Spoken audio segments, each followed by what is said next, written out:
Now, President Trump has fired a warning shot at the global generic drug industry, and the fuse is just 2 years away. And that is the grace period and not a reprieve. Come August 2028, generic drugs entering into the United States will face a 100% tariff. A year later, in August 2029, it will double up to 200% tariffs. Now, Trump said that this is a penalty for companies that don't build plants on American soil, and the logic is reshoring. Force manufacturers to relocate production to the US or to pay a punishing price. And this extends Trump's Section 232 pharma tariff regime, which already has hit the branded and patented drugs with 100% duties back in April. However, major drug makers like Pfizer, Eli Lilly and Novo Nordisk have cut pricing deals to dodge that bullet.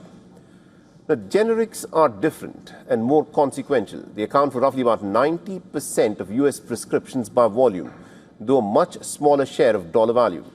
India supplies nearly about half of America's generic drug needs, and that makes New Delhi the single biggest stakeholder in the policy. The market signal so far has been measured and calm. This isn't an immediate shock like October 2025's overnight branded drug tariff announcement, which sent the Asian pharma stocks tumbling. The 2-year runway gives companies time and also gives Washington leverage without instant market chaos. But the political calculus is pretty clear. Tariff threats have already worked once. Companies like Eli Lilly, AstraZeneca, Johnson & Johnson have committed billions to US manufacturing. After October's ultimatum, Trump is betting the same playbook will work on cheaper and thinner margin generic drugs.